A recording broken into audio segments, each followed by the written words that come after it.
Jadi di era saat ini saya tuh melihat sebuah bisnis itu yang sudah bertahan puluhan tahun dan yang bahkan sudah mempunyai story yang sangat panjang di bisnis itu bisa saja hancur. Karena apa? Disruptif. Teman-teman, nama saya Nabil Fahri Al-Muiz. Di sini saya akan membahas suatu studi kasus tentang tantangan bisnis dalam era digital. Nah, tetapi saya tidak akan memberikan tantangannya aja. Nah, di setiap ada masalah pasti ada solusinya. Nah, di sini saya akan memberikan solusinya juga. Nah, jadi yang perlu kita tahu dulu pada teknologi digital saat ini, kita tuh memerlukan 3 aspek penting, yaitu handphone atau gadget, yang kedua ada internet, yang ketiga ada aplikasi.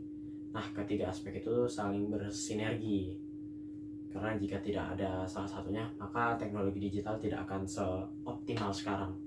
Nah, oke. Jika sudah mengetahui aspek itu, nah saya akan lanjut ke bagian tantangan ini. Nah, apa sih tantangannya di era saat ini? Pelaku-pelaku bisnis ini pada era saat ini banyak melakukan suatu transformasi, yaitu transformasi digital.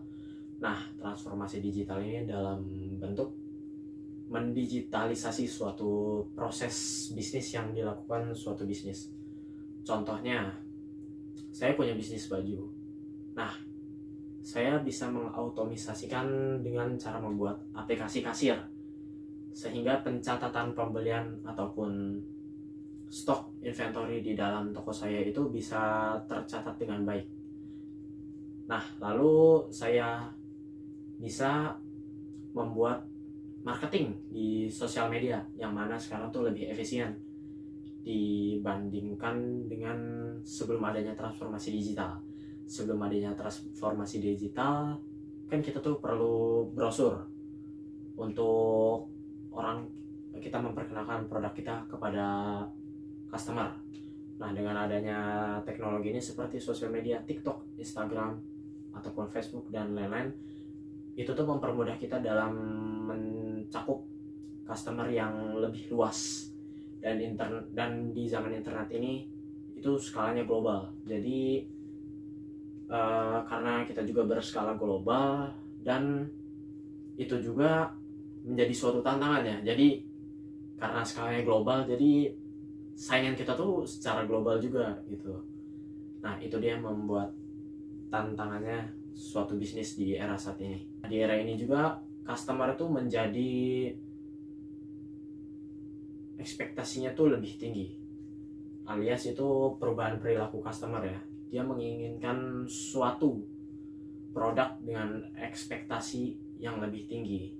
Dan customer zaman sekarang itu cenderung mandiri ya, karena kita sudah ada teknologi digital, jadi memungkinkan kita untuk membeli barang di toko online itu kapan saja dan di mana saja.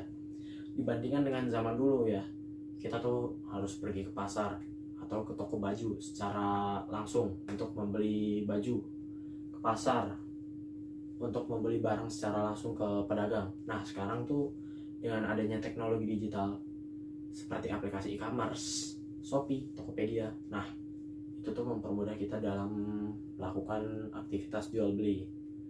Nah, karena bisnis harus bertransformasi digital ini, pelaku bisnis ini juga dituntut untuk adaptif.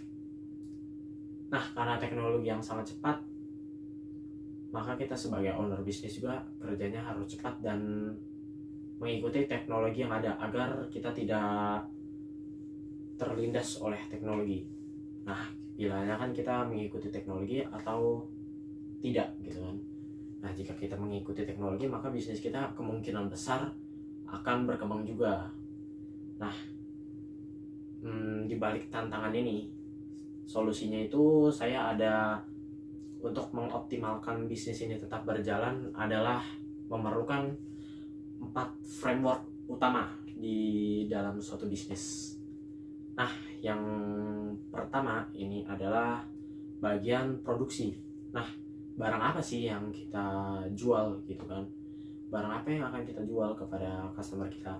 Nah, sebelum kita menentukan barang apa yang kita jual, kita juga harus menentukan pasar. Target pasar kita itu orangnya seperti apa, dan kita harus menyesuaikan barang kita dengan target pasar yang sudah kita tentukan. Dan yang ketiga adalah bagian accounting, akuntan. Kita butuh seorang akuntan untuk sebagai pencatatan kas yang keluar atau masuk ke perusahaan kita. Dan yang terakhir ada Human Resource Development atau HRD. Nah, HRD ini sangat penting. Kenapa? Karena HRD ini berperan dalam mencarikan kita seorang kandidat yang cocok untuk masuk perusahaan kita, agar perusahaan kita lebih efisien dengan kita mengandalkan skill yang mereka punya. Karena kan waktu kita sama-sama 24 jam ya, jadi kita harus memanfaatkan energi orang lain untuk mendapatkan suatu income yang lebih efisien terhadap bisnis kita. Nah, jadi di dalam transformasi digital ini 4 bagian ini sangatlah penting ya, karena semuanya tuh harus bersinergi. Jadi semua data yang terkumpul di dalam 4 bagian itu harus bermuara ke dalam satu database. Nah, agar semuanya terpusat, agar decision making bisa berjalan dengan lebih optimal dibandingkan dengan database yang tidak terpusat. Misalnya misah-misah di satu bagian satu database. Nah, kita tuh lebih baik bikin database-nya tuh secara terpusat untuk bisa menghasilkan decision making yang bagus, teman-teman. Nah, itu dia untuk solusinya. Oke, teman-teman, di era digital saat ini, suatu bisnis yang sudah bertahan puluhan tahun bahkan sudah mempunyai story yang panjang itu bisa saja jatuh ya, teman-teman. Karena di era digital saat ini juga sosial media itu bersifatnya bebas berbicara, sehingga jika kita mempunyai bisnis dan ada satu kritikan yang sifatnya negatif, itu bisa saja menghancurkan bisnis kita dalam sekejap, karena reputasi kita bisa hancur. Nah, tadi juga saya sudah memberikan solusi juga untuk tantangan bisnis kali ini dengan cara kita menggunakan framework bisnis yang keempat tadi. Ada market atau target pasar, ada produksi, ada akuntan, dan ada HRD. Oke, sekian video saya. Terima kasih. Sampai jumpa.